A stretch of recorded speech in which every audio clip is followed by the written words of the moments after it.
मंत्रालयातल्या कामापेक्षा राजकारण करण्यात त्यांचा अधिक वेळ खर्च होत आहे आणि हा त्याचाच परिणाम आहे असं मानलं जात आहे। मित्र हो, नमस्कार।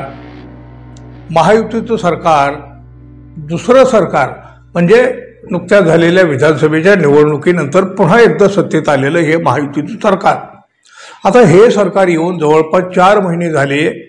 हे सरकार जनतेच्या हितासाठी काही काम करतंय अहो, याची साधी जाणीव सुद्धा महाराष्ट्राला अजून तरी झालेली नाही।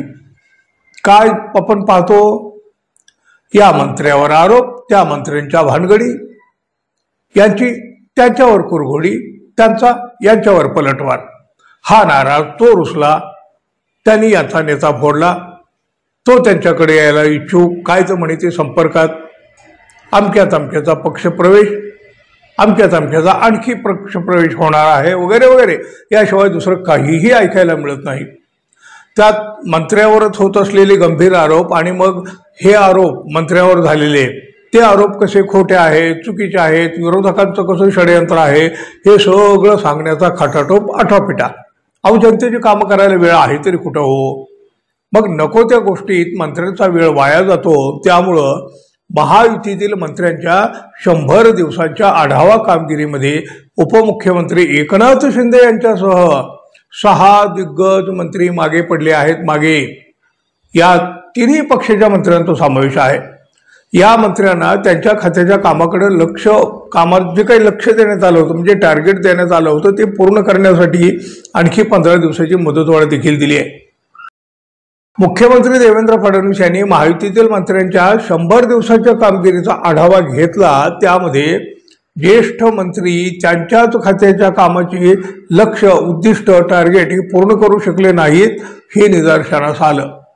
आता हे लक्ष्य पूर्ण करण्यासाठी त्यांना 15 दिवसाची मुदत दिली गेली आहे, पण या सुमार कामगिरीचे अहवाल मात्र दिल्लीपर्यंत पोहोचले सुद्धा। विशेष म्हणजे हे टार्गेट पूर्ण न करणाऱ्या मंत्र्यांमध्ये माजी मुख्यमंत्री आणि विद्यमान उपमुख्यमंत्री एकनाथ शिंदे त्यांचा समावेश तर आहेच आहे, त्यांचीही आणखी काही सहकारी आहेत। त्यामुळं खरं तर म्हणजे एकनाथ शिंदे सुद्धा पिछाडीवर आश्चर्य व्यक्त होऊ लागलं। एकनाथ शिंदे यांचंही नाव या यादीत आल्यामुळं देवेंद्र फडणवीस यांनी थेटपणे समज देण्याचं टाळलं, पण 15 दिवसांची मुदत मात्र दिली गेली आहे। ज्येष्ठ आणि दिग्गज असलेले मंत्री हे टार्गेट पूर्ण करू शकले नाहीत आणि म्हणूनच याची चर्चा अधिक होत आहे। अर्थातच हे मंत्री कुठल्या एका पक्षाचे नाहीत। शिंदे गट, अजित पवारांचे राष्ट्रवादी आणि भाजप अशा 3ही पक्षाचे हे मंत्री आहेत। म्हणजे कुणी आगे कुणी पिछे असं काहीही नाही। असमाधानकारक मंत्र्यांच्या यादीमध्ये भाजपचे वनमंत्री गणेश नाईक आणि नितेश राणे यांचीही नावं आहेत। आता खरं तर बघा, या नितेश राणे यांना मंत्रिपद कसं दिलं गेलं, कुठल्या कसोटीवर त्यांना तपासलं गेलं, हा एक मोठा आणि अनेकांना पडलेला प्रश्न आहे। एकनाथ शिंदे गटाचे दादासाहेब भुसे, प्रताप सरनाईक, गुलाबराव पाटील आणि स्वतः एकनाथ शिंदे यांचा या यादीमध्ये समावेश आहे। या मंत्र्यांनी अपेक्षित कामगिरी न केल्यामुळं मुख्यमंत्री देवेंद्र फडणवीस हे नाराज आहेत, पण तरीही त्यांनी या मंत्र्यांचे कान नाहीत टोचले।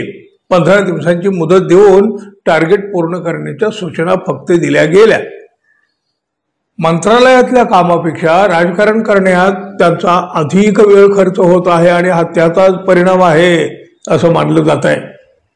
त्यामुळे 100 दिवसात जे जमलं नाही ते 15 दिवसात कसं जमणार हो?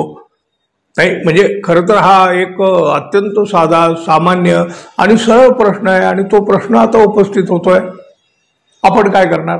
आपण फक्त पाहत राहायचं, होय ना मित्रांनो?